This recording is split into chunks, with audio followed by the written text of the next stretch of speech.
Hello students. सो आज हम start करने वाले केमिकल काइनेटिक्स, बहुत ही इंटरेस्टिंग मजेदार chapter in physical chemistry class 12th and very important for JEE students और NEET students.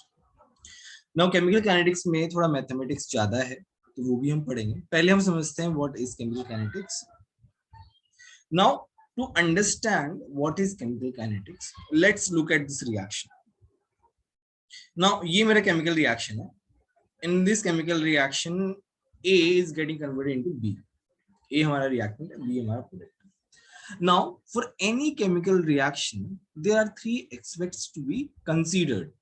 The first one is whether this process, whether this reaction is going to take place or not. Now, thermodynamics tells us whether the reaction is going to take place or not. Spontaneity हमें बताता है कि reaction जो है वो होने वाला है या नहीं होने वाला है। तो पहला एस्पेक्ट किसी भी केमिकल रिएक्शन का आता है स्पॉन्टिनिटी, जो मैं थर्मोडायनामिक्स बताता है। दूसरा एस्पेक्ट होता है कि रिएक्शन हो रही है, कितनी हो रही है, what is the extent of reaction. ये हमें केमिकल इक्विलिब्रियम और मोल कॉन्सेप्ट बताता है। ये हमने 11th में चैप्टर देख लिया। अब आता है कि अभी reaction is going to take place and we know the extent of reaction. Now we want to know in how much time we are going to get some product. In how much time, how much reactant is going to get consumed. किस rate से reaction जा रही है, किस rate से जो मेरा product है वो बन रहा है, किस रेट से मेरा रिएक्टेंट जो है कंज्यूम हो रहा है, ये सब हमें कौन बताता है? Chemical kinetics. So chemical kinetics is a branch of science, branch of chemistry, which deals with rate of reaction. तो ये हम पूरे चैप्टर में रेट ऑफ रिएक्शंस के बारे में पढ़ेंगे। Different kind of rates, different kind of rate of reaction, different type of reactions, इन सब के बारे में डिटेल में स्टडी करेंगे। सो हम लोग लिखते हैं केमिकल काइनेटिक्स का definition. It is the branch of chemistry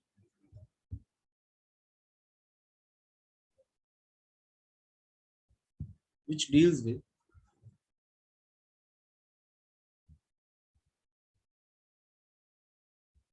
rate of reaction. Now, what is rate of reaction? What is rate basically? Rate is nothing but velocity or speed. Velocity को हम कैसे define करते हैं कि change in position upon time. जब हम travel कर रहे हैं, हम कहीं जा रहे हैं, तो हमारी पोजीशन चेंज होती है। तो वैसे ही in a chemical reaction concentration is changing. So rate of reaction is nothing but change in concentration upon time. एक बेसिक डेफिनेशन की बात करें तो हम क्या लिख रहे हैं कि रेट ऑफ रिएक्शन, आरवा लिख रहे हैं, change in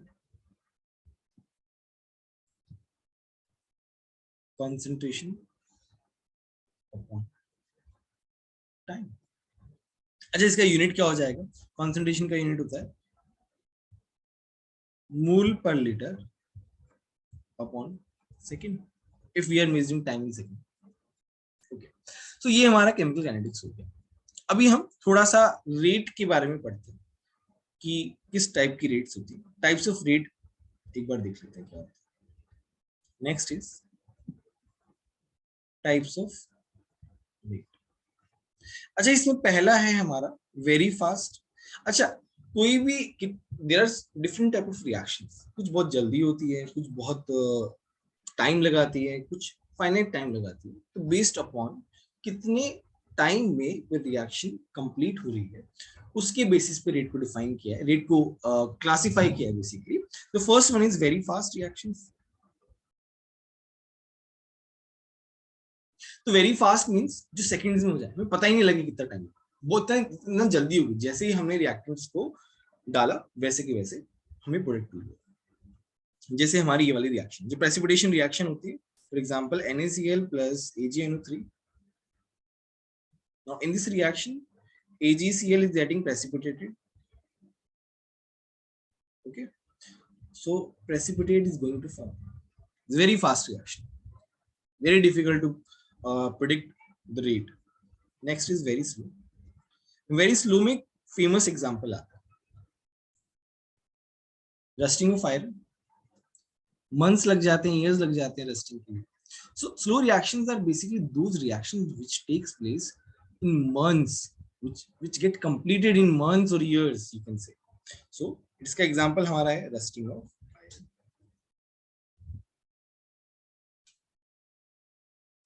And the last one is moderate reaction. जो moderate reaction नाम से पता चल रहा है जो एक finite time पे हो रही है, जिनको हम calculate कर सकते हैं. तो moderate reactions are those reactions basically which takes place in finite time. The rate can be calculated for those type of reactions. Now, those reactions are called molecular reactions.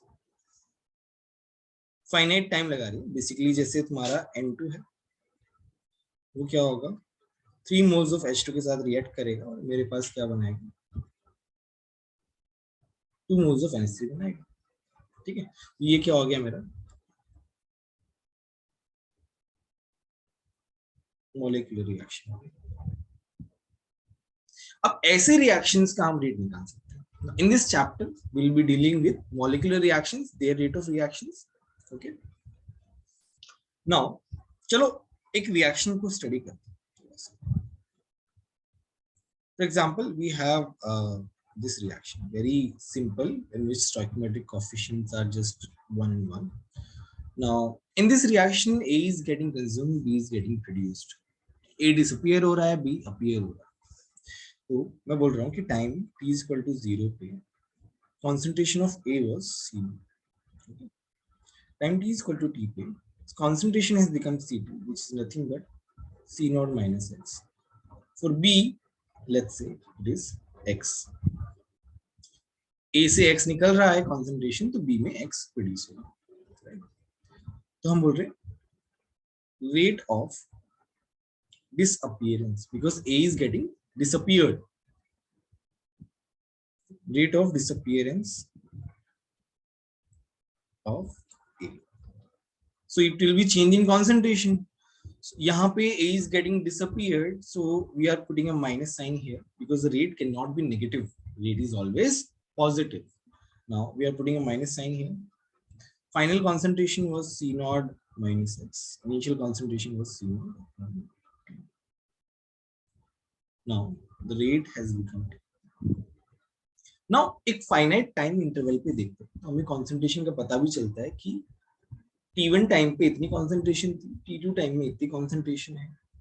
ठीक है, so change in concentration और एक finite time interval है.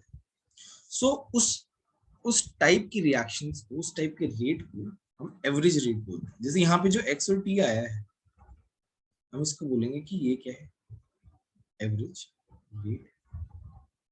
Okay, now यहाँ पे next rate of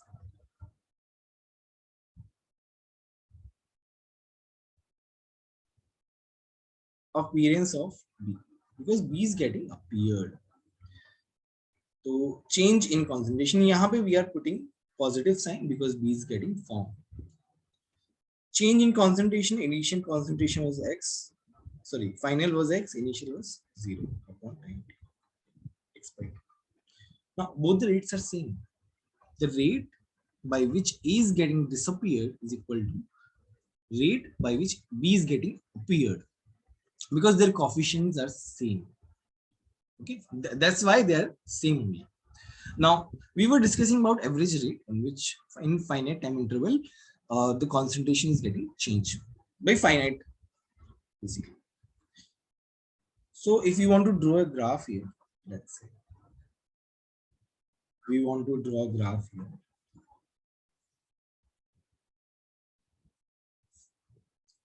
So here this is concentration, this is time. Let's say the initial concentration of A was C naught. So it is getting disappeared. It is getting disappeared. The concentration is decreasing with time. B का concentration initially it was 0. तो ये क्या होगा? Increase होगा.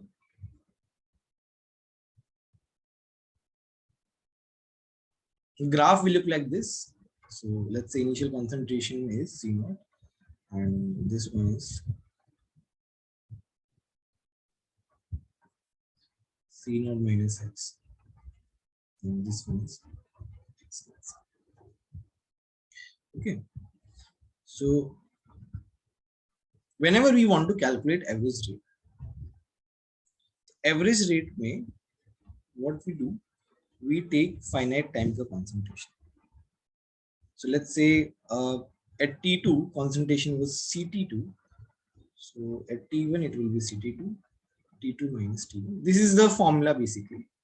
Now for A, we can say the final concentration was C naught minus X, plus minus, and initial was C naught. The time is T. Therefore, it has become X by T. Okay.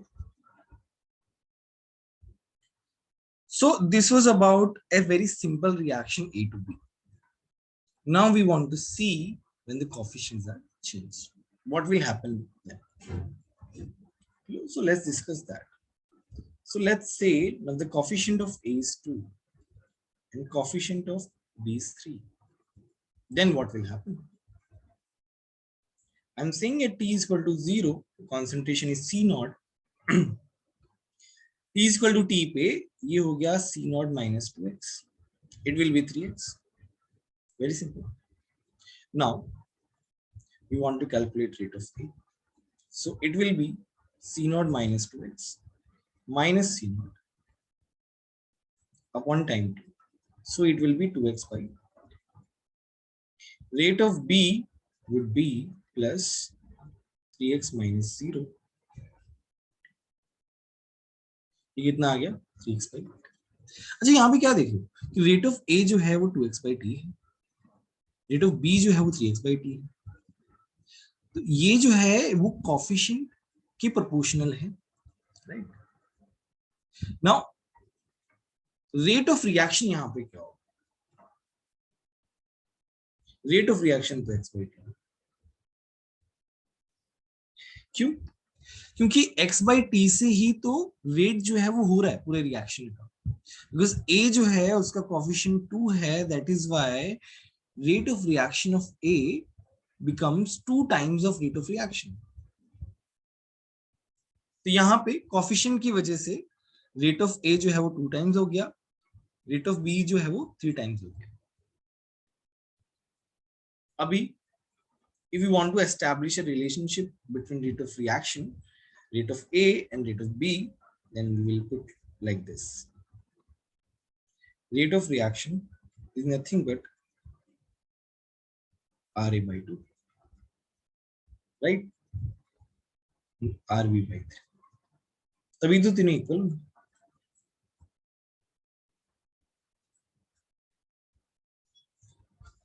So to summarize all this, कि एक simple reaction है जिसके coefficient 1 है, तो उसमें rate of reaction जो है वो रेट ऑफ इंडिविजुअल स्पीशीज के बराबर होती है.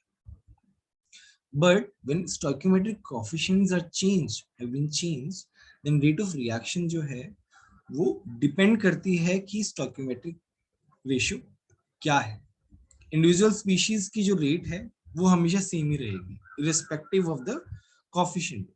बट रेट ऑफ रिएक्शन जो है उसके लिए कोफिशिएंट, स्टोइकियोमेट्रिक कोफिशिएंट जो है वो काफी मैटर करता है, उस पर डिपेंडेंट होती है. So rate of any reaction is basically rate of their individual species divided by their stoichiometric coefficient. We can say from this expression. So if you want to generalize this, तो हम कैसे लिखेंगे? Let's say we have AA converting into general reaction. तो इस reaction के लिए हम क्या लिखेंगे कि रेट ऑफ, यहाँ पे स्मॉल ए स्मॉल बी जो है वो स्टोइकियोमेट्रिक कोफिशिएंट है.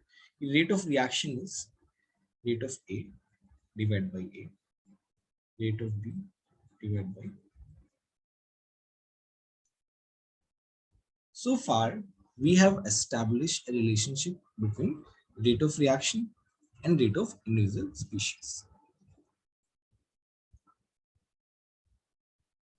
Now let's solve a problem based on the above reaction. So let's say we have N2 gas, 3H2 gas, N2NH3 gas. अच्छा, इसमें हमें दिया हुआ है कि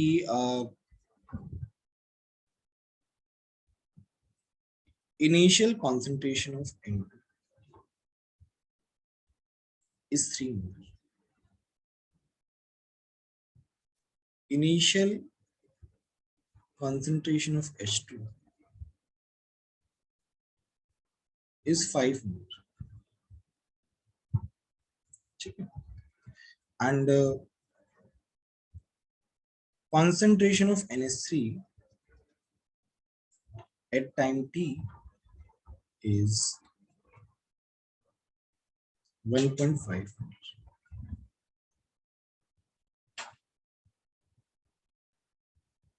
ठीक है, ये दिया हुआ और तुमको T जो है वो दिया हुआ है 5 सेकेंड. तुमसे पूछा है रेट ऑफ रिएक्शन निकालो, rate of A,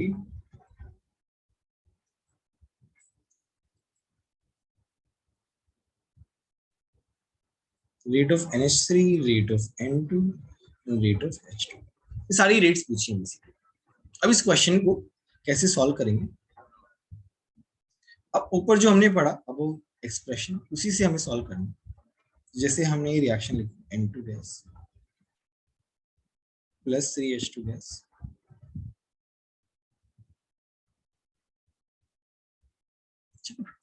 initial concentration है 3.5 तो हमने लिखा 3 T इक्वल टू 0 पे. T इक्वल टू T पे हम बोल रहे हैं कि ये होगा 3 माइनस एक्स, ये होगा 5 माइनस 3x, तो उसका कोफिशिएंट 3 टाइम्स है तो 3x होगा. यहाँ पे कितना बनेगा 2x. अच्छा अभी 2x कितना दिया हुआ 1.5 दिया हुआ, x कितना आ गया 3/4. तो हम बोल सकते हैं T इक्वल टू T पे N2 का कॉन्सेंट्रेशन कितना हो जाएगा 3 माइनस 3/4 9/4 5 माइनस 3 इंटू 3/4 तो ये हो गया 11/4, ये हो गया 3/2. Okay, so at time T equal to T पे हमने सबकी कॉन्सेंट्रेशन निकाल ली. अच्छा अभी हम रेट निकाल लेते हैं, हमें टाइम पता है 5 सेकेंड. तो रेट ऑफ N2 क्या हो जाएगा, simple minus final concentration minus initial concentration upon 5. तो ये कितना हो जाएगा 3/4 अपॉन 5 3/20 मोल पर लीटर पर सेकेंड. ठीक है, अब हमने N2 का रेट निकाल लिया. अब बहुत सिंपल हो गया. देखो रेट ऑफ रिएक्शन क्या हो जाएगा, rate of N2 by 1, rate of H2 by 3, rate of NH3 by 2. यहां से निकाल लेंगे. मुझे पता है कि N2 का कोफिशिएंट 1 है तो ROR RN2 के बराबर है, तो मेरे पास क्या आ जाएगा 3/20 RH2 by 3. यहां से RH2 कितना आ गया, रेट ऑफ H2 वो आ गया 9/20. 3/20 जो है RNH3 डिवाइड बाई 2 होता है. RNH3 कितना आ गया 6/20. तो हमने ये प्रॉब्लम भी कर ली कि इस रिलेशनशिप जो कि rate of reaction and rate of initial species के बराबर है, वो जो रिलेशनशिप है उसके बेसिस पे हमने प्रॉब्लम भी सॉल्व कर ली. ये केमिकल काइनेटिक्स का फर्स्ट पार्ट है जिसके ऊपर क्वेश्चंस आते हैं. ठीक है, तो if I want to summarise the whole session तो हम ये बोलेंगे केमिकल काइनेटिक्स क्या है, वो रेट ऑफ रिएक्शंस के बारे में बताती है. रेट ऑफ रिएक्शन क्या है, it is nothing but change in concentration upon time. Reactant जो है उसकी कंसंट्रेशन कम होती है तो हम लिखते हैं rate of disappearance of reactant और उसके आगे हम माइनस साइन भी लगाते हैं. Final concentration minus initial concentration upon time. Similarly हम प्रोडक्ट के लिए बोलते हैं rate of appearance of B, appearance of product, तो उसके लिए हम पॉजिटिव साइन लगाते हैं और change in concentration upon T करते हैं. और सिंपल रिलेशनशिप होता है rate of reaction is equal to rate of reactant upon its stoichiometric coefficient is equal to rate of product upon its stoichiometric coefficient. ठीक है, तो नेक्स्ट क्लास में हम आगे बढ़ेंगे। And thank you everyone, thank you.